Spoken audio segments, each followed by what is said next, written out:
NCERT Series Class 9 Economics, Chapter 2 People as Resource. People as resource. Hello student, आज हम economics का chapter 2 people as resource पढ़ने वाले हैं। इस चैप्टर में हम ये समझेंगे कि कैसे लोग सिर्फ पॉपुलेशन नहीं होते बल्कि एक कंट्री के लिए सबसे बड़ा एसेट या रिसोर्स बन सकते हैं अगर उनके एजुकेशन और हेल्थ में अच्छा इन्वेस्ट किया जाए। जनरली जब हम पॉपुलेशन की बात करते हैं तो लोग सोचते हैं कि ज़्यादा पॉपुलेशन किसी भी कंट्री के लिए बर्डन है, पर वो बर्डन जो है अगर उसी पॉपुलेशन को हम एडुकेट और अच्छे स्किल दें तो वो एक तरीके से हमारे लिए रिसोर्स हो सकते हैं। Resource as a that is called as human capital और human resource. Just like machine या लैंड एक तरह का कैपिटल है, वो एक रिसोर्स है जो कि प्रोडक्टिविटी इनहांस करने में इंक्रीज करता है, जैसे कि हमने पिछले चैप्टर में पढ़ा था। उसी तरीके से तो अब सवाल उठता है कि ह्यूमन कैपिटल क्या होता है, व्हाट इज ह्यूमन कैपिटल।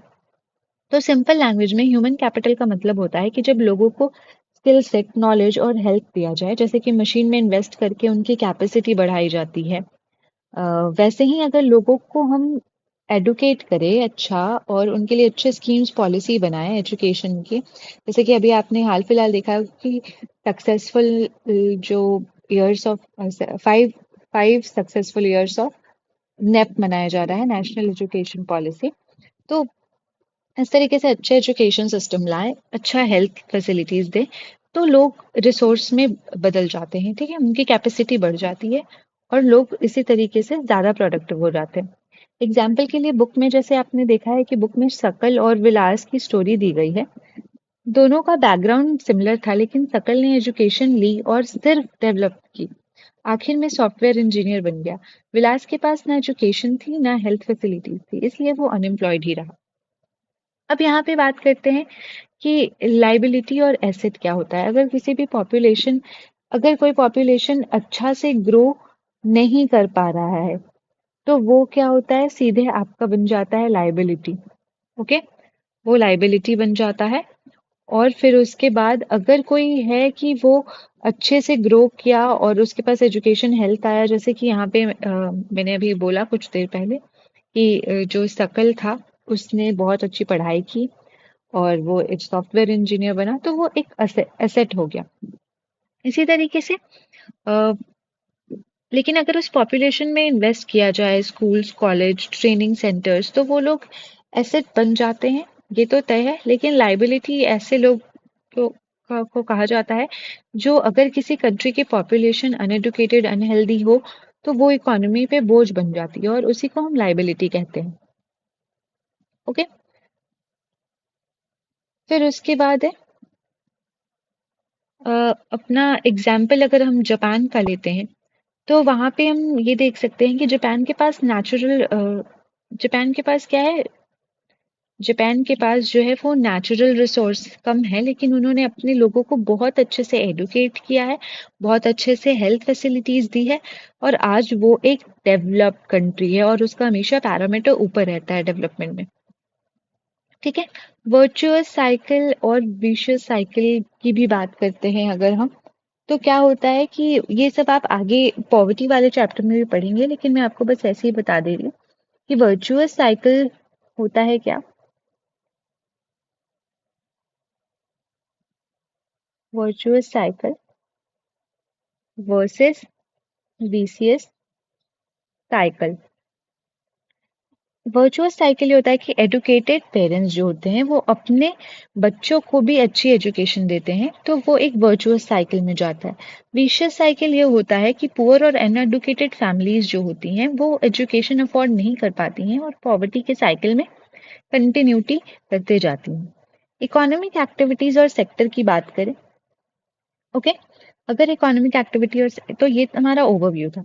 अब यहाँ पे इकोनॉमिक एक्टिविटी और सेक्टर्स की बात करते हैं, तो वो काम जो इनकम जनरेट करते हैं, जैसे टाइप्स ऑफ इकोनॉमिक एक्टिविटी में आपका मार्केट एक्टिविटी आएगी जो कम पैसे कमाए जो सॉरी जो काम पैसे कमाने के लिए होते हैं, example teaching in school, shopkeeper, ये सारे मार्केट एक्टिविटीज है। और कुछ नॉन मार्केट एक्टिविटीज होती हैं, जैसे कि non market activities At that, production for self-consumption, consumption and processing of timely products and production of fixed assets. Means ये कि घर के लिए काम करना जिसका पैसा नहीं मिलता हो, एग्जाम्पल माँ का खाना बनाना या फार्मर अपने लिए फार्मिंग करता हो, आप छत पे ऑर्गेनिक फार्मिंग से टोमेटोज उगाते हो, तो ये सारा जो है वो नॉन मार्केट एक्टिविटी है। लेकिन अगर कुछ ऐसी चीजें हम करते हैं जिनके बदले में हमें पैसे मिले, प्रॉफिट मिले, ओके, तो वो सारे जो है हमारा मार्केट एक्टिविटीज आए। अब है कि सेक्टर्स ऑफ द इकोनॉमी क्या होती है, तो there are three sectors of the economy, जिसमें आपका होता है प्राइमरी सेक्टर, ओके, फिर आपका होता है सेकेंडरी सेक्टर और होता है टर्शरी सेक्टर।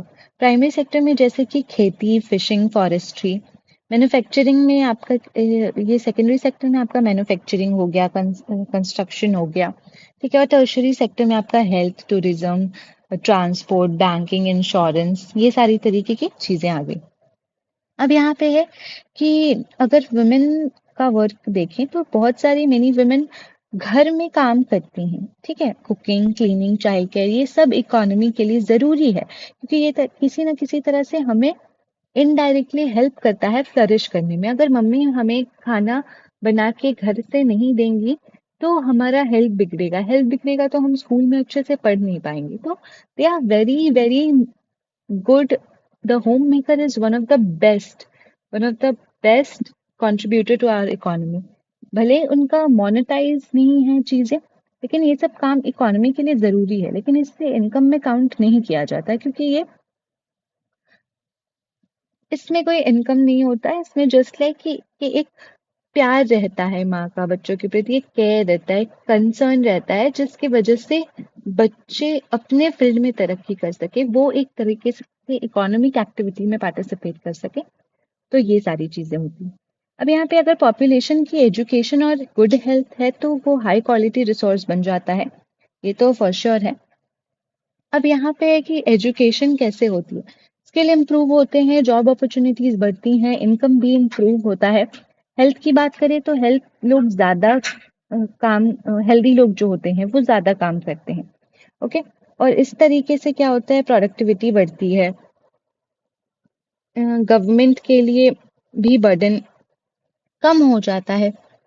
और जैसे कि गवर्नमेंट की कुछ स्कीम्स हैं जो एजुकेशन को भी प्रमोट करती है, जैसे कि आप कह सकते हैं सर्व शिक्षा अभियान जो हो गया, ग्रॉस एंड रेशियो को बढ़ाने के लिए मिड डे मील स्कीम चलाते हैं, जिससे हेल्थ और एजुकेशन दोनों एक साथ अच्छा ग्रो करता है। मिड डे मील स्कीम्स चलती है, और मतलब इसी तरीके से सर्व शिक्षा अभियान, ये सारी बहुत ही अच्छी स्कीम्स हैं जो कि क्वालिटी ऑफ पॉपुलेशन को इम्प्रूव करती है। अनएम्प्लॉयमेंट की अब बात करते हैं अगर, तो एक अनएम्प्लॉयमेंट एक बहुत इम्पोर्टेंट इशू है आज की मतलब आज के इकोनॉमी में। अगर हम देखें बहुत से लोगों को ये फेस करना पड़ता है। तो ये सीजनल एम्प्लॉयमेंट है एक, और एक आपका है डिस्गाइज्ड एम्प्लॉयमेंट जो हम इस चैप्टर में पढ़ेंगे। सीजनल एम्प्लॉयमेंट सिर्फ कुछ महीने का काम होता है, एग्जाम्पल फार्मर्स। डिस्गाइज एम्प्लॉयमेंट जो होता है, जैसे 5 लोग का काम है, 5 लोग का काम है और 2 लोग ही कर सकते हैं, बट 2 लोग 5 लोग का काम है, लाइक 2 लोग ही चाहिए काम करने के लिए। पर क्या होता है कि बाकी के 3 लोग जो हैं वो फ्री हैं, तो ना वो भी आ गए इसमें। 5 लोग का काम 2 लोग ही कर सकते हैं, बट फिर भी एक्स्ट्रा लोग काम में हैं, तो इसको हम डिस्गाइज अनएम्प्लॉयमेंट कहते हैं। फिर एक एक्स्ट्रा में आता है जो इसको हम कह सकते हैं एडुकेटेड एम्प्लॉयमेंट, जो कि आजकल बहुत सारे यूथ का सॉरी एडुकेटेड अनएम्प्लॉयमेंट, जो आजकल के बहुत सारे यूथ का कंसर्न बना हुआ है। ऐसा है कि डिग्री तो ले ली लेकिन जॉब अवील नहीं होता है, जॉब प्रॉपरली नहीं है, ठीक है। जब लोग अनएम्प्लॉयड होते हैं तो ह्यूमन रिसोर्स यूज नहीं हो पाता, इसलिए रोजगार देना जरूरी है। एम्प्लॉयमेंट के लिए सेवरल स्कीम्स लाने जरूरी हैं। सो स्टूडेंट्स, आज हमने क्या देखा कि पॉपुलेशन अगर एडुकेटेड और हेल्दी हो तो वो कंट्री के लिए एक बड़ा रिसोर्स बन जाती है। एजुकेशन, हेल्थ और स्किल डेवलपमेंट से लोग प्रोडक्टिव बनते हैं। इकोनॉमिक एक्टिविटी और अनएम्प्लॉयमेंट समझना जरूरी है ताकि हम अपनी इकोनॉमी को बेहतर बना सकें। ठीक है, आप ही भारत के फ्यूचर हो। इस वजह से अगर आप मेहनत करोगे, अच्छे से पढ़ाई लिखाई करोगे, स्किल बिल्डअप करोगे, तो इंडिया को भी हम सारे देशों से, इंडिया से भी काफी अच्छे लोग निकलेंगे जो उसकी इकोनॉमी को मजबूत बनाएंगे। ओके, तो thank you for this lecture and see you. Bye bye. Kindly like, share and subscribe my channel.